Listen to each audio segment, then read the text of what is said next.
very pleased to welcome Dr. David Harrison, President of Columbus State Community College, to ColumbusRotary. Dr. Harrison came to Columbus State from his position as Vice Provost for regional campuses at the University of Central Florida. And under his leadership at Columbus State, the college has grown to more than 25,000 students and has main campuses in both Columbus and Delaware County, with 9 regional learning centers and more online learning opportunities than any other college in Ohio. Columbus State has students from all Ohio counties in more than 130 countries and contributes nearly $1 billion in regional economic impact. During his time at Columbus State, Dr. Harrison has focused on the college on 3 main goals: student success and attainment, workforce innovation, and civic engagement. And in 2012, Columbus State was named an Achieving the Dream College, a national initiative to help more students earn college credentials, which has been important to Dave Harrison. Under his leadership, Columbus State has developed a number of partnerships, something else that's very important to Dave Harrison, with school districts, other colleges and universities, and employers throughout the region. And then finally, Dr. Harrison has a real Ohio connection. He grew up in a suburb of Cincinnati. He served in a leadership role early in his career at Sinclair Community College, and he holds a PhD from Ohio State University. He also holds an MBA from Katz Graduate School of Business at the University of Pittsburgh and a bachelor's degree in chemical engineering from the University of Dayton. So please, would you now join me in welcoming David Harrison to ColumbusRotary.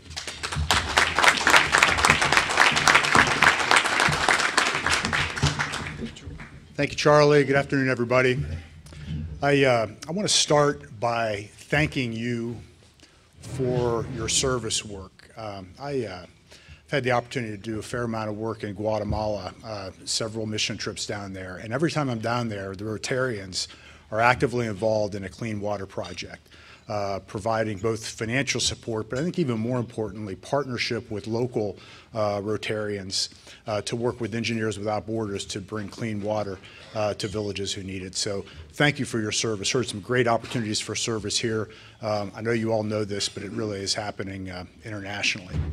Do appreciate the opportunity to speak with you here today. Sorry for the light turnout. I take it personally. You know, Harrison at lunch with a PowerPoint deck doesn't exactly draw them in, especially when it's a nice day like this. But I'm grateful for the opportunity to talk a little bit about some of the things we're doing at the college. One of the things that we feel really good about, not just at Columbus State, but in our region, is that we really do bring critical mass to the table when it comes to taking on big, messy, creative projects. And as civic leaders, you know, recognizing the fact that in our region, we really are certainly the envy of the state and really throughout the country in terms of the higher ed assets that we have. And we're all working together better than we ever have. As Charlie mentioned, we serve students from all 88 counties in Ohio, which is unusual for a community college.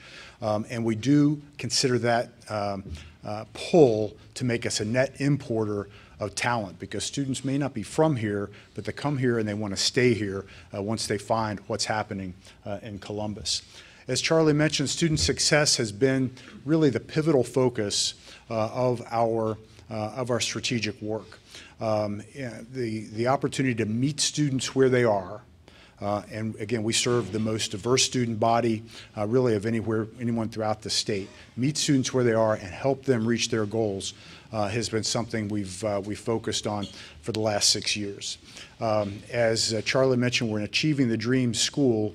And in fact, last year we're named an Achieving the Dream Leader College. And through Achieving the Dream, it's really a commitment to disaggregate data, understand what's happening with your students, and use that data to close performance gaps for different student groups. And we've been able to achieve some successes that have given us some momentum. Over the last 4 years, we've been able to reduce the performance gap for low-income students by 50%, for students of color by 24%. And that has led to the outcome that we're all striving for, which is to help more students earn a degree or certificate.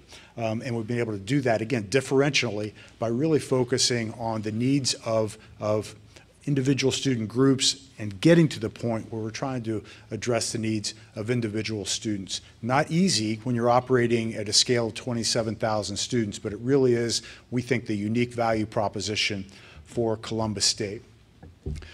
We've been able to leverage that into an important national strategic portfolio. I mentioned achieving the dream and our leader college designation.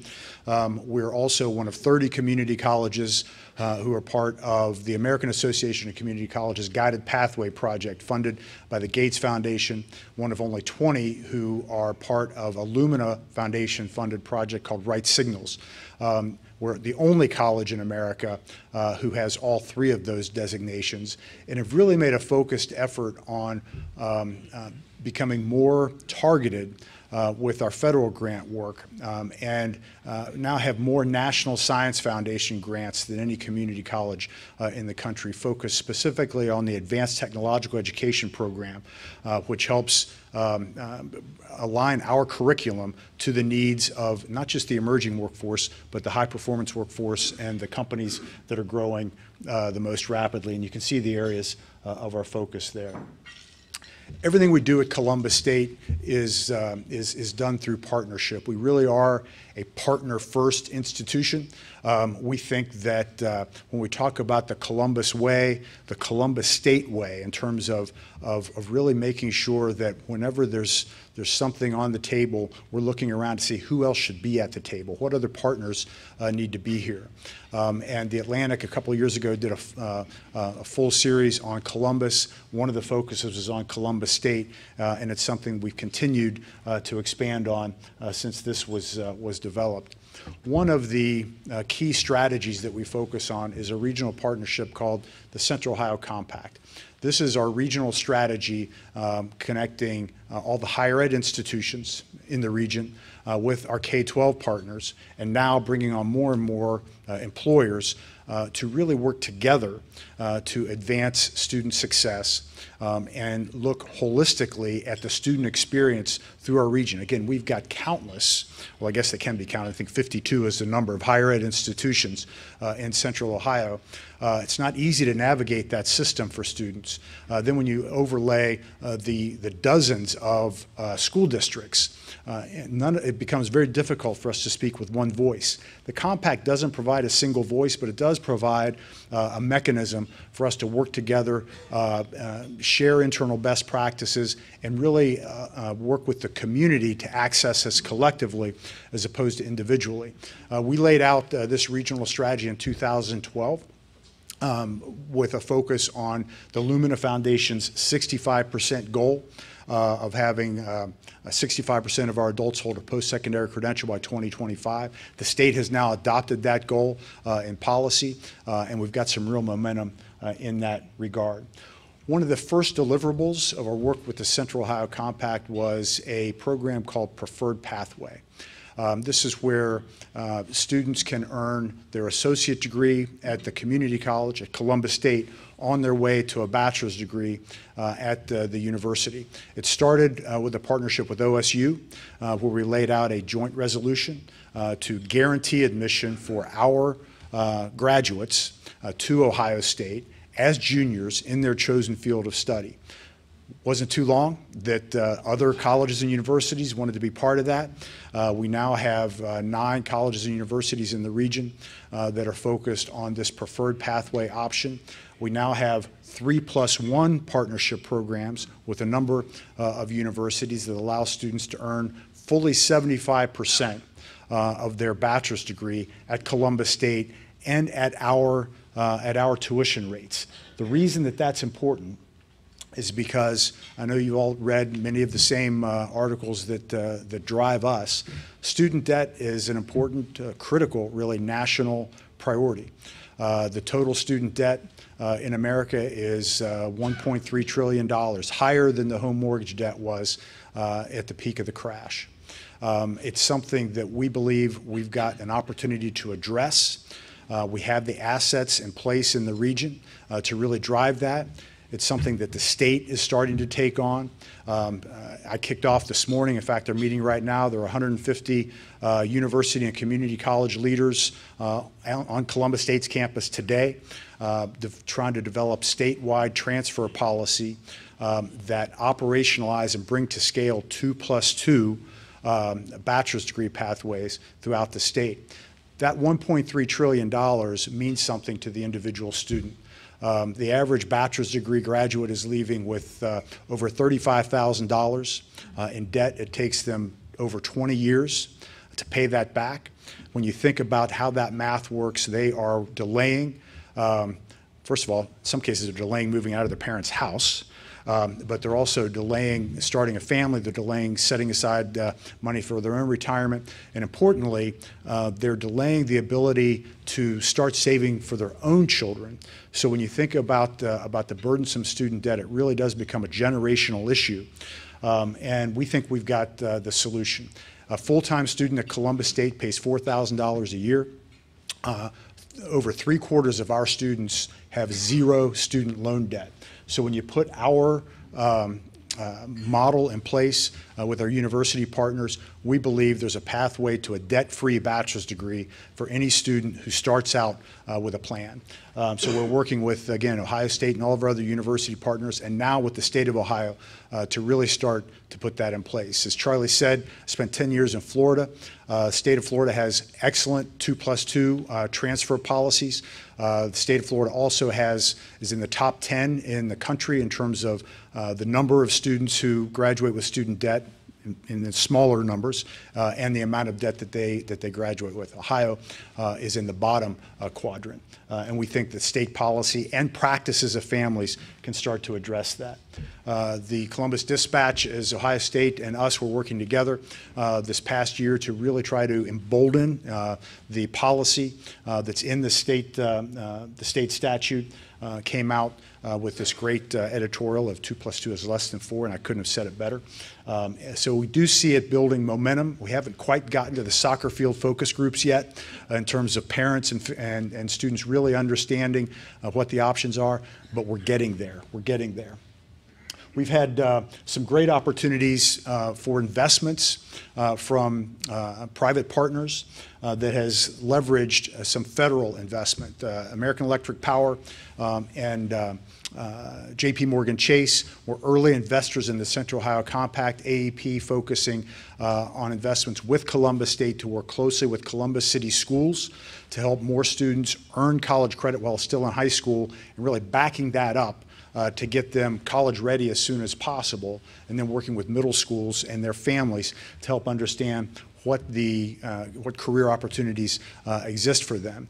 The U.S. Department of Education, through their Investing in Innovation grant, then provided last year an $11.5 million investment in our work to help bring those K-12 partnerships to 7 districts with high percentages of low-income students. We're in the early stages of that work, but again, the USDOE has really hired us to build out a repository of best practices to disseminate throughout the country. We've taken that partnership model then to our high schools. We're now in the 3rd year of a statewide policy called College Credit Plus, which makes it easier for high school students to earn college credit while still in high school.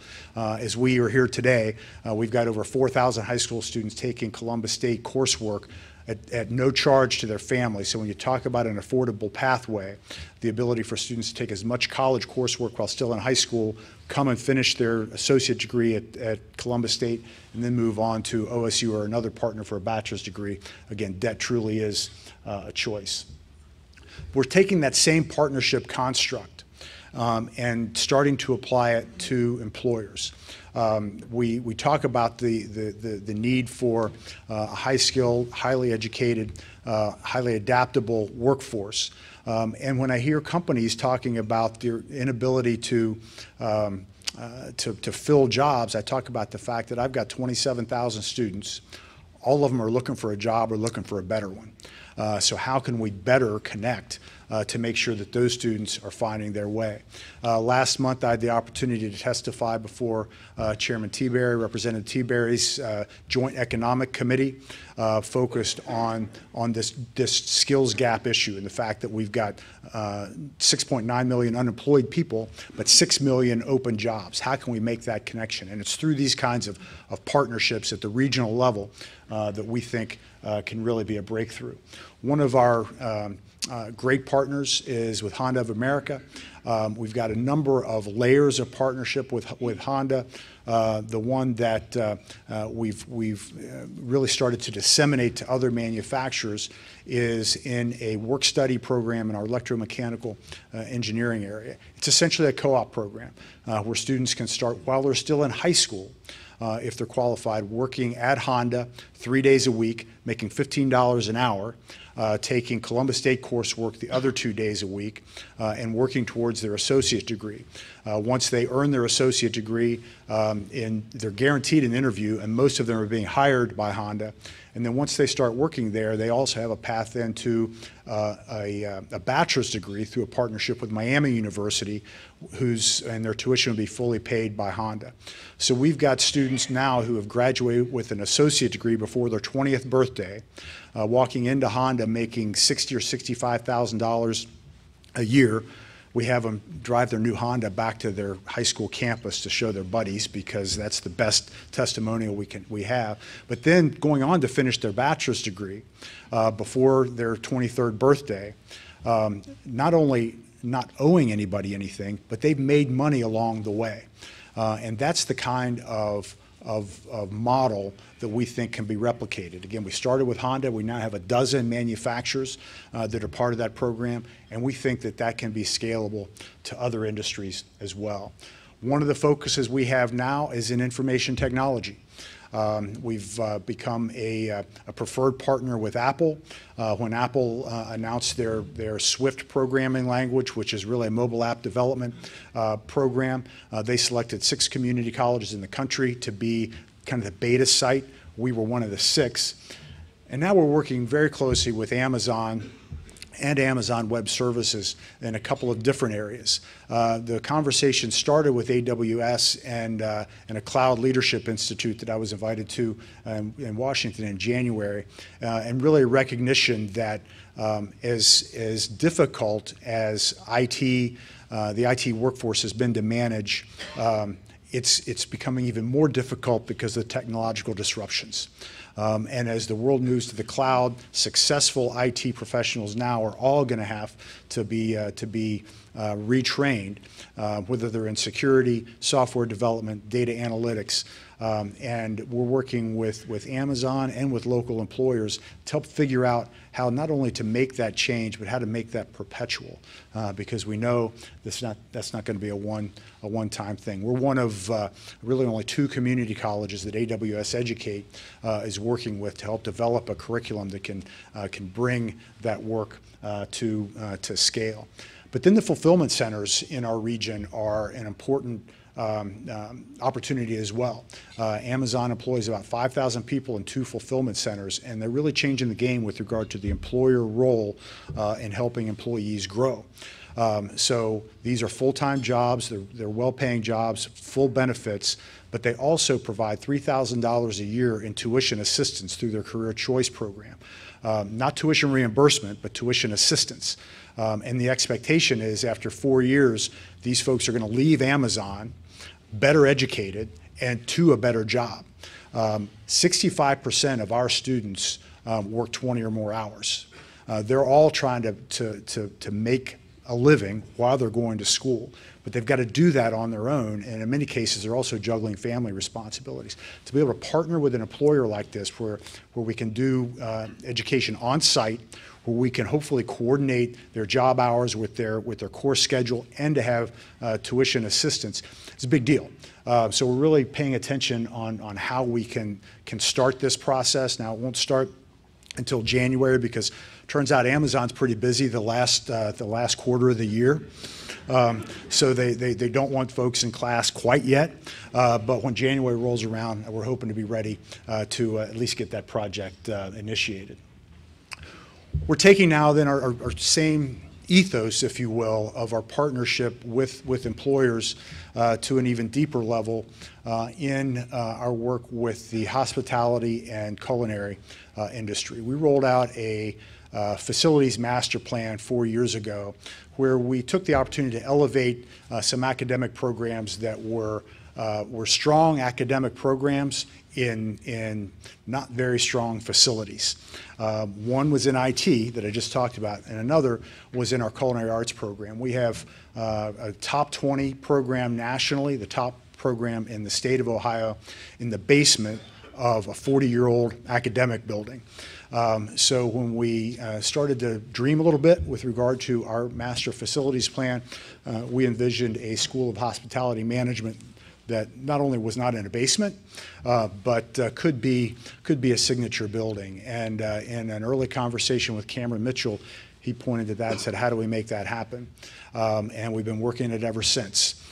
So we've put together a kitchen cabinet, and I love the pun, so we'll use it because it's there.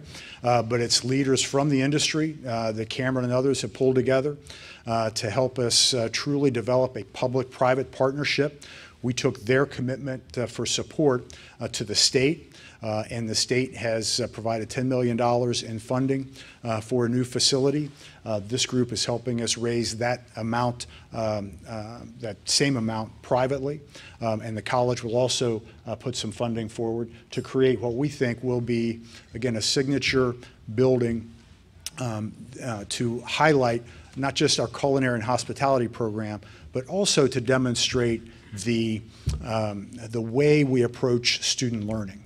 The facility will be really a lab for learning on display, and students, even if they're not interested in culinary, are going to really be able to understand the practical and professional blend that happens in Columbus State classrooms every day. This building in and of itself is a big deal for us, but it's become catalytic for the rest of our community. We are in the Discovery District, and within the Discovery District there's a kind of a subset of us that are called the Creative Campus. State Auto, the Art Museum, CCAD, the development that Jeff Edwards and his group have done in recent years. And this building, which will be on the corner of Cleveland and Mount Vernon, the city is looking at as kind of the first domino in a broader development process in the Creative Campus. The city has partnered with us to be their lead development partner in the Creative Campus. We convene the other partners on a regular basis. In fact, we've got a meeting this afternoon so that we're all looking at whatever investments we're going to make from a facility standpoint from a regional basis. CODA is an important partner, and the C-Bus rapid transit, the CMAX rapid transit line that comes down Cleveland Avenue terminates on our campus. We're paying close attention to Smart Columbus and how that can impact this work. With the 670 and 71 interchanges now completed, Columbus State really is the front door for the city, for people coming in off of 71 or off of 670.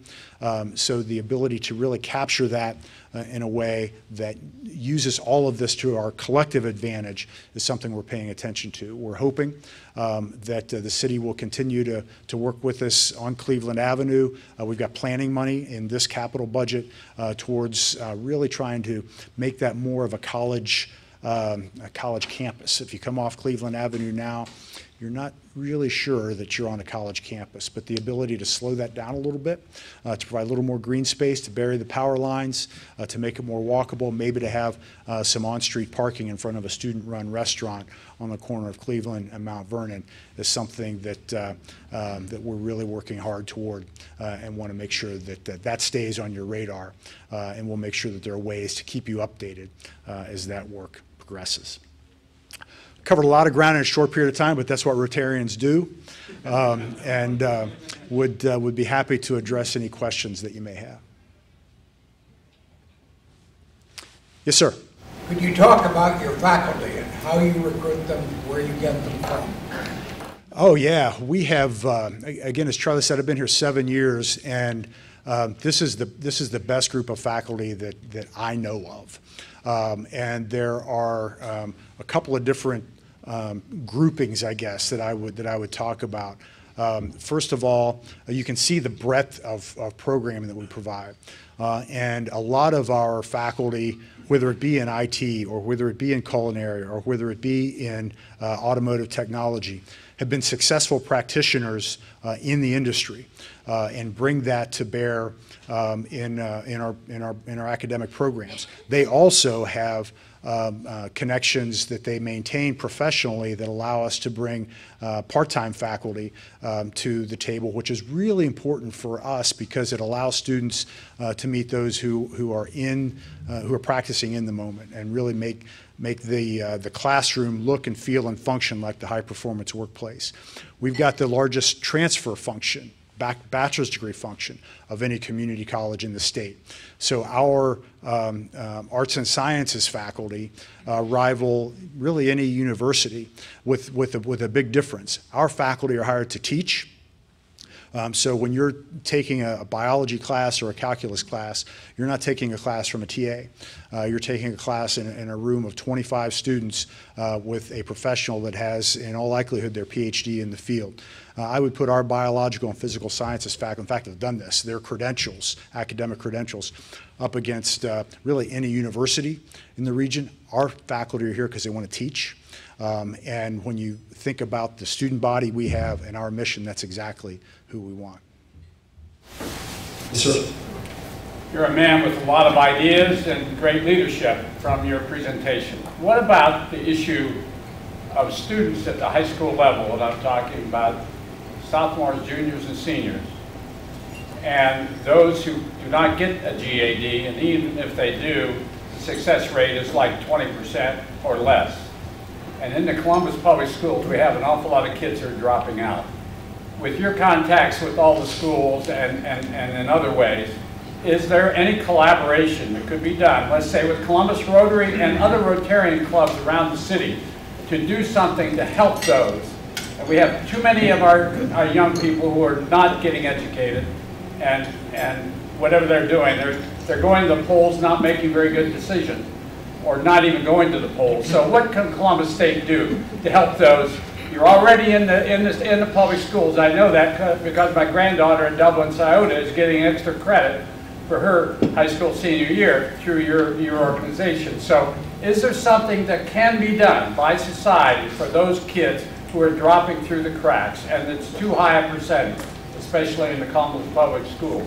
In our region, there are over 20,000 young people aged 16 to 24 who aren't in school or aren't in a job. And most of them are young men of color. So we're well aware of the issue, and it is something that we're trying to at least be at the table for. So in the long term, a lot of the work that we're doing with middle schools is designed to at least start to reverse that trend. Again, it's in the early stages of our work, but we are trying to partner with first school districts, but then ultimately it's got to happen in the buildings. And we're trying to take a page out of Nationwide Children's book of employing a two-generation strategy, so that we're not just reaching out to the young people, but we're trying to reach out to their families as well. But again, we've got to do that in partnership with the schools and with other stakeholders. Rotarians can absolutely be a part of it if you're willing to be at the table and stay at the table, because consistency in many cases, it's what's missing in a lot of these children, I'll say it that way, in their lives. So the ability to really roll up our sleeves and address it one student at a time. We talk about that at the college all the time, help the student in front of you. And I think there are opportunities to do that. I will tell you that the issue you're bringing out is one that is not new to any of us that are in the business, and it is something that there's a focus on. My 7:45 a.m. call today was on this, somebody hoping to catch me before I walked in my first meeting, and they did. Thank you for your question. Yes, sir. Could you talk a little bit about the Delaware satellite and any other satellites you see in the future? Well, with respect, we try not to call Delaware a satellite. That's a campus that, in and of its own right, and one that's an important part of our work. The Delaware campus opened up when I got here in 2010, and while it doesn't have the mass certainly that our Columbus campus does, it serves an important and in some cases a different function. We've really looked at the Delaware campus as an incubator for new ideas. So we've tried not to impose our bureaucracy and our org chart on the Delaware campus and have created a different service model there that we're now looking to replicate back to the Columbus campus, and that's worked very well. Another thing that Delaware has allowed us to do is spin up partnerships in a different kind of way. So we have a partnership with Franklin University there now, for example, where we are guaranteeing a student can earn a bachelor's degree in business in 3.5 years, and we've got the whole 3.5-year schedule laid out for them. It's designed for working adults so they can come to campus once a week for 3.5 years, supplemented with online instruction, and earn their bachelor's degree. That's the kind of thing that Delaware allows us to do. We did open a new campus with Ohio University in Dublin year before last. That's become more a special purpose campus right now, focused on healthcare. And we don't have plans for other campuses, but we always have plans for other partnerships. So the locations that we have, whether it be at Reynoldsburg High School, again, Dublin with Ohio University's focus on Osteopathic Heritage Foundation, their College of Medicine, or now our partnership with Franklin at Delaware. Those are the kinds of things we want to continue to build. Hopefully we'll have one at Amazon here coming up in January. Yes, sir. Yeah, I want to let you know, today our ColumbusRotary sponsors many scholarships to institutions like Columbus State. And one of the reasons for our light turnout today is we're on the grounds today with Columbus Public Schools in a meeting of our scholarship committee to introduce and launch the scholarships for next year. So it's really following your theme that we're a little light today. That's where they should be. So thank them and thank you for that work. That, again, scholarship money, especially for students like ours, makes a big difference. We've got a lot of students, like I said, that are working for a living, and they're a flat tire away from having to drop out. So even a $500 scholarship can make a real difference in whether a student sticks with us or not. Once we lose them, it's really hard to get them back. Yes, ma'am. Has there ever been talk at community college level about housing some sort? Because I know two things. I know a lot of these rural kids would never, who you guys have wonderful programs. And I have some relatives who would come here, but there's no way an 18-year-old could survive in this city in an apartment. Mm-hmm. And the other thing is I think a lot of our city kids would benefit from getting into a peer group and out of their homes sometimes to really benefit from, from that too. So is that a thing and anywhere else in the country? Well, it is, and it's kind of a thing. So in the state of Ohio, that's a technical term. In the state of Ohio, community colleges are limited with what they can do with regard to housing. Turns out we kind of sneak in the back door because they did something for Rio Grande Community College. If you're in close proximity to a university, you can have housing. We're in close proximity to 3 between Franklin, CCAD, and Capital Law School.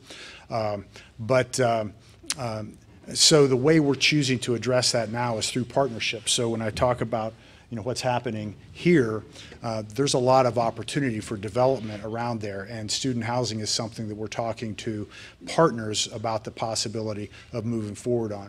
We'd like to do it in partnership with CCAD for a lot of reasons, because we think we've got, we're literally right across Long Street from one another, so we've got a real opportunity to create a community down there. I couldn't agree more with regard to the student success nature of it. We've got students who are on a COTA bus 90 minutes one way. And especially students who are coming to us from out of town, to be able to figure out a better experience for them is something that's important. The price point's difficult because what's happened now in the Discovery District and the Creative Campus, the housing that is going up is market rate housing. It's not student housing. So we're trying to figure out how to address that. My wife and I were on a walk on Saturday across the Long Street Bridge to King Lincoln, scoping out where student housing could go, because that's a shorter walk to our campus than walking across the oval at OSU. So there are ways to solve that problem, but it's a long-term solution, I should say, that has to have the right partners at the table. Yes, sir. I see the appeal to the students of the 2+2 is less than 4. I'm curious what your pitch is to your academic partners on how to get them to transfer the credits on some of the BERs that have to be some of their most profitable classes to administer. Well, when I kicked off this morning's meeting, I left it with, this is hard, but let's design policies around students, not around institutions. And I really think that's got to be the corner of the realm going forward. Again, we had real success with this in Florida, and if you look at the data, if you're looking far enough out, there's a business case for universities to adopt this. First of all, students who earn their associate degree on the way to a bachelor's degree have a greater chance of earning a bachelor's degree ever. And secondly, looking at it on an individual student basis is a zero-sum game. We're not doing a good enough job collectively of getting enough students through the bachelor's degree pipeline. So my recommendation to the group is let's focus on the students we're not serving instead of trying to fight over the students that we are. Invite me back in a couple years, I'll tell you how successful I've been. So, I'm just kind of presuming from your presentation that you have some programs for construction-related trades like heating and cooling, for instance. Is that correct? Yes, sir. Can you describe just in a general sense what that program might look like? Because I've seen those kind of programs and all kinds of types and kinds, and we recruit people from a variety of those different programs with some success and others and total failure in some. Yeah, I actually took a tour of our HVAC lab just week before last. Hadn't been there for a while, and really grateful for the work that they do. What I learned was, I mean, it's clearly a seller's market if you look at it that way from a student's perspective, because the job demand is so great. And what's happening is many of our students are getting hired after they take the first class. So the first class that they take in our HVAC program leads to a certification in refrigeration, and they're getting hired, based on that. So I start to probe, well, what kind of job is that? Is that a job or is that a career? And it depends on the company. So again, in my view, companies that really start to look at their HR practices and figure out a way so that students can first of all do the work that needs to be done. Secondly, make a living wage with healthcare benefits and those kinds of things, but also be on a trajectory to continue to grow their skills, because what you're describing is as technologically driven as many other fields. So the ability to make sure that students are able to grow their skills and hopefully grow their credentials, because I think it's going to be in the student, certainly their interest, but also the employer's best interest, that the credential be portable, so that it can have value in the industry, not just for that particular employer. In the construction trades and construction area, the unions play a big role in training as well, and we've continued to extend our partnerships with them, providing college credit for a lot of the training that they do, trying to build that continuum of lifelong learning in that important industry. Briefly to follow up then. So it sounds like it's a multi-class kind of situation where someone doesn't just go through a 6-week or 3-month class and suddenly someone's an expert in heating and cooling. There's several classes in heating and perhaps in other trades as well, but it sounds like it's a multi-class type thing where they learn a variety of things over time, not just bam, you're an expert. Yes, sir. That's right. We have an associate degree in heating, ventilation, air conditioning, okay, HVAC. But that associate degree is organized around a series of what we call stackable certificates. So the student can earn credentials along the way, but it's built around the framework of an associate of applied science. One more. One more, yes, sir. You mentioned some amazing partnerships with businesses that you have already. Are there any that you're looking for, market segments that you're looking to partner to help grow and develop? Oh yeah, we're all of them. Yeah, absolutely. We touched on it just a minute ago. The voice of smaller and privately owned businesses is always important to us, and it's not always as easy for us to track. We've done a good job of solidifying our partnerships with our universities. Got a long way to go, but we're off to a good start. Same with our K-12 partners. Again, miles to go, but we've got a good framework in place.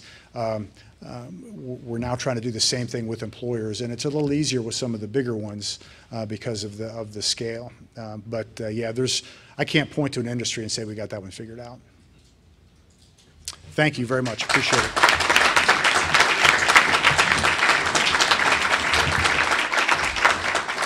Thank you, Dr. Harrison. It's great to hear that such an important institution in Columbus is being led very well. And we thank you for your time today. Next week, let me invite you to a very special program. It's going to be a service meeting. We are going to organize, label, and sort 6,000 dictionaries for the third graders of Columbus Public Schools. So please come. Don't skip out on this one. All right? See you next week.